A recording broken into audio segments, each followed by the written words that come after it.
Scientists have found fossils that prove unicorns existed, but they were actually pretty terrifying. Millions of children all over the world have grown up with tales of unicorns, with their imaginations fed by the pretty creatures in movies like Legend and the Harry Potter franchise, not to mention My Little Pony. However, the real animals behind the unicorn myths are more likely to give kids nightmares than sweet dreams. Stories about unicorns were around a long time before Hasbro churned out its first rainbow-colored plastic toy. The fantastical creatures are associated with Greek myths. However, to the ancient Greeks, they were not considered myths at all, but real live animals from India. These early unicorns were not the graceful creatures we think of today. In fact, Greek historian Ctesias gave us the first account in the 5th century BC and describes them as wild asses with long horns. We hear of them again from Pliny the Elder in the 1st century AD, who says they had the head of a stag, the feet of an elephant, and the tail of a boar, while the rest of the body is like that of a horse. The single-horned magical beast is not only a European myth, but China and Japan both have their own versions of unicorns, the Qilin and Kirin respectively.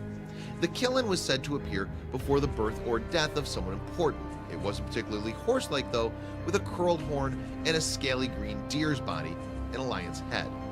Some people believe the Bible contains references to unicorns, although most scholars say this is actually a mistranslation of the Hebrew word re'em.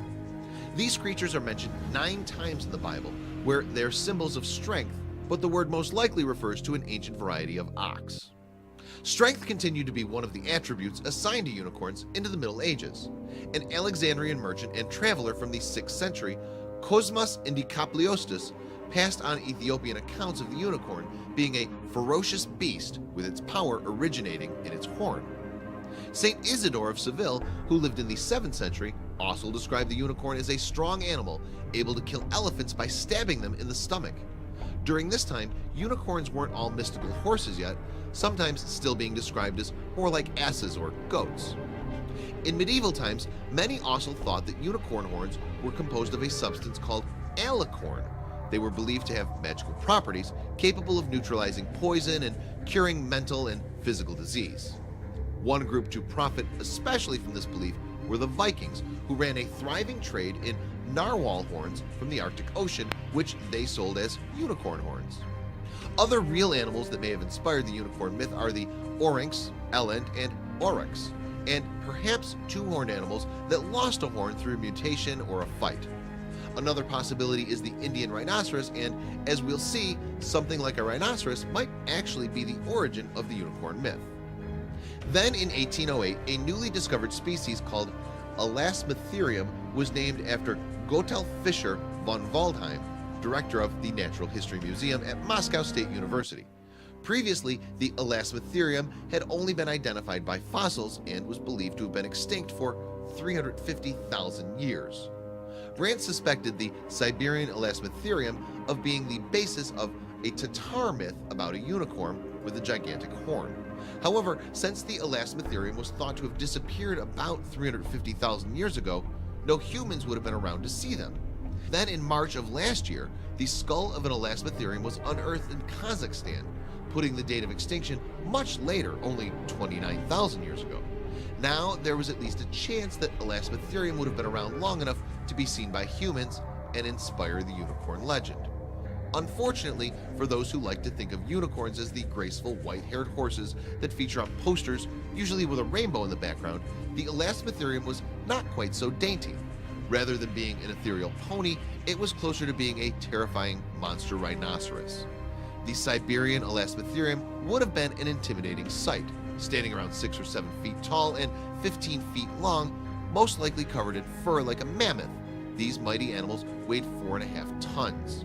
No definite size has yet been given for the horn, but it may have been up to 6 inches long.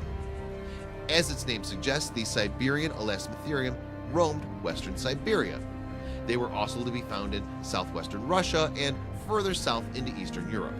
Despite its fearsome appearance, it was a herbivore, like the modern rhinoceros, grazing over large areas. Most likely, the south of western Siberia was a refugium where this rhino preserved the longest in comparison with the rest of its range, paleontologist Andy Svansky told Phys.org. There's another possibility that it could migrate and dwell for a while in the more southern areas. Although it's possible that modern humans encountered the Elasmotherium, it's not entirely certain that they did. Some, like cryptocologist Willie Ley, suspect that stories about the species have survived from the prehistoric era, but some accounts, like that of 10th century traveler Ibn Fadlan, seem to describe the giant rhinoceros too accurately to be merely retelling a myth. Unicorns that look a bit more like Elasmotherium than the western version are found in stories from those regions where the animal once lived. An old Turkic book contains a description of the Chinese unicorn, Qilin, as a quadrupled with the body of a deer, the tail of a cow, the head of a sheep, the limbs of a horse, the hooves of a cow, and a big horn. So when did unicorns really die out? Nobody knows yet, as new evidence is still being discovered. One theory based on a fossilized Siberian Elasmotherium skull is that they died from a meteor impact. Alternatively, they may have been victims of environmental change. Researchers are still working on an answer. 19th century scientists speculated that the Elasmotherium must have had a single horn. The whole analogy with the rhinoceros points with the greatest certainty to the previous existence of a horn, wrote Russian zoologist Alexander Brandt, which, to judge from the size of the blood vessels once encircling the base, must have possessed enormous dimensions.